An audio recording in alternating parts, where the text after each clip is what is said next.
My name is Afaya and I am a gallery assistant here at Soto Gallery, and today we are going to be having an exciting artist talk. Today we are hosting an exciting artist talk as part of Kehinde Awofeso's Gestures of Resistance exhibition.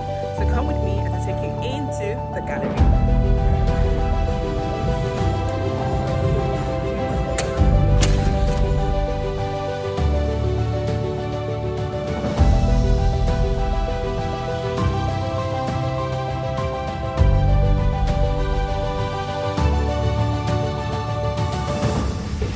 So Kehinde Awofeso, born 1980, is a self-taught artist based in Ibadan, Nigeria, whose work draws from both lived and ongoing experiences. Through a gender non-binary lens, Awofeso explores social realities, questioning preconditions and challenging notions of normalcy. Your art serves as both a form of escape and a platform for engaging in discussions about resistance, identity, and autonomy. Exhibitions include Untangling the Perils That Tangle Us, our community project, Propel Project Space London, The Invisible Organ at the Rubenstein Art Center at Duke University, USA, No Condition is Permanent, and For Women at the Revolving Art Incubator in Lagos. Please. Our lyrics going to be recite will be taught to us today, which is very integral to the works that we created and the meanings that we derive. So please.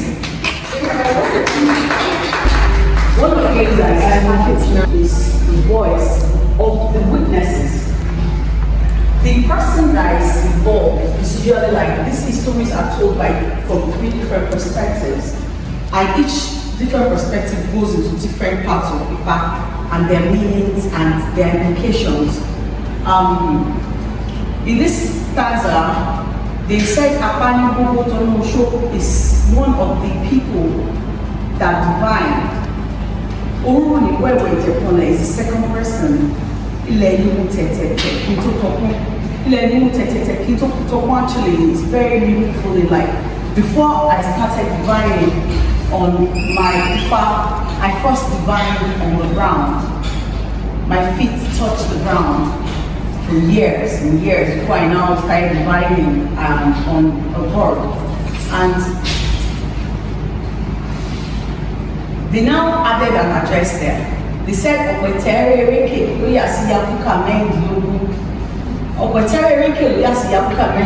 the end of this story that I'm telling you, and this piece of history, ancient history of hundreds of thousands of years that I'm telling you, it ends with somebody going to Yabuka Mary, right?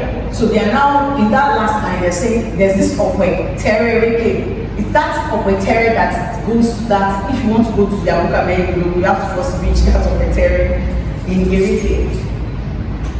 That's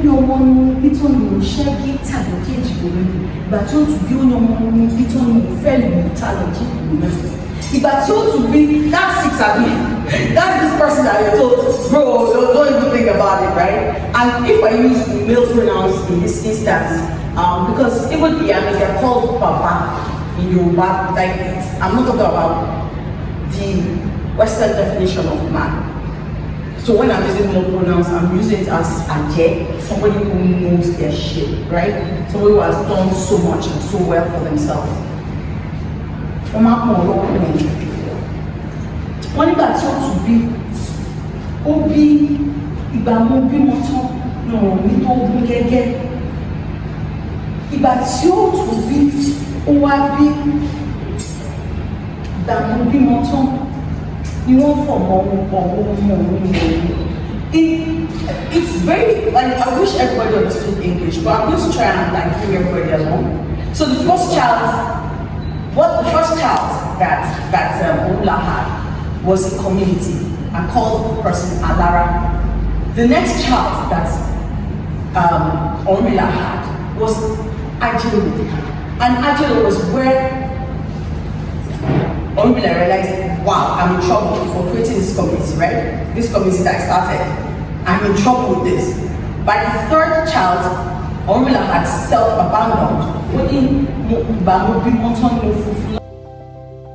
Then I also read articles that talk about gender diversity, and then finally I situate myself within my environment. These are my methods. So while I'm doing all these things, I'm scribbling ideas that I want to put down. So that was how one of those titles came up, and it had been there. So it's not usually the title first. It's just the process of things that I'm engaging with, right? To make sure that I bring out my inspiration.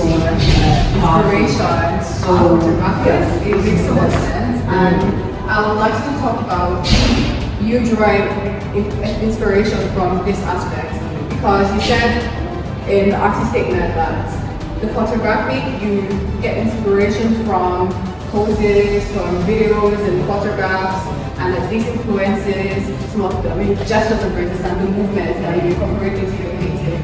So here, my question is, how do you situate yourself? Because at the same time, your paintings are very personal to you, to your experience as a gender non-binary person. How do you situate your personal experience within this? I mean, they are related to your experience. Yeah, I mean, very much so, yeah. The thematics are very intertwined. Yeah. But at the same time, how do you situate yourself, your personal story, your narrative within the context of these more general images that other artists have made, and perhaps even images that you find maybe on social media, on the street, as a performance? Or how do you find yourself within there? All of these images were gathered around the journey of researching gender diversity, also being Yoruba, right? And so some of them are pictures from my archives. Some of them I would like to tell a story with an image like this one. What had happened was that I had a problem with school security, and they didn't get the justice that they were supposed to get. Of course, they were not at fault, and it was just a sense of you are not doing what you're expected to do, and they got pushback from that. So I asked them to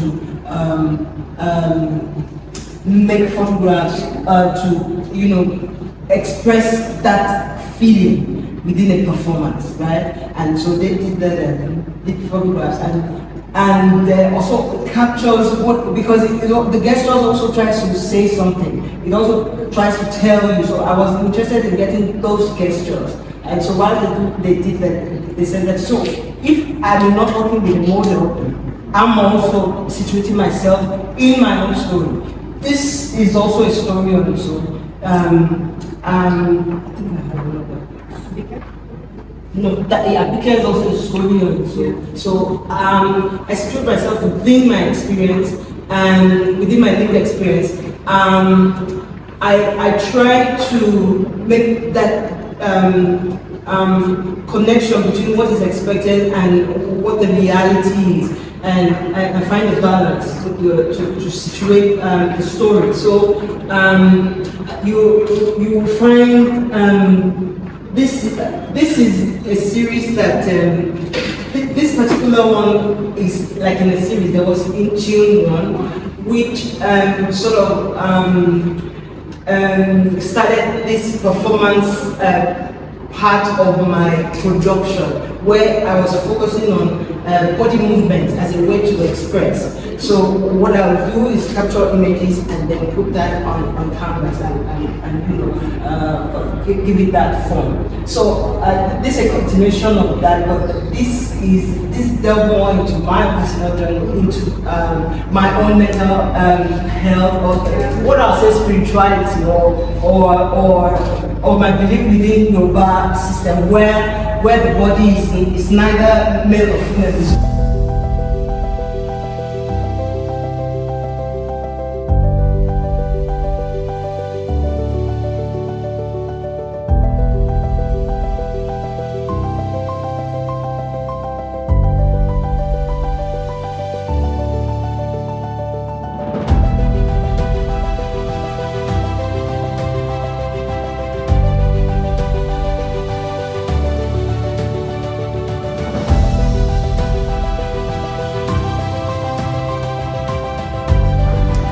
Yes, and we are done with the artist talk for today.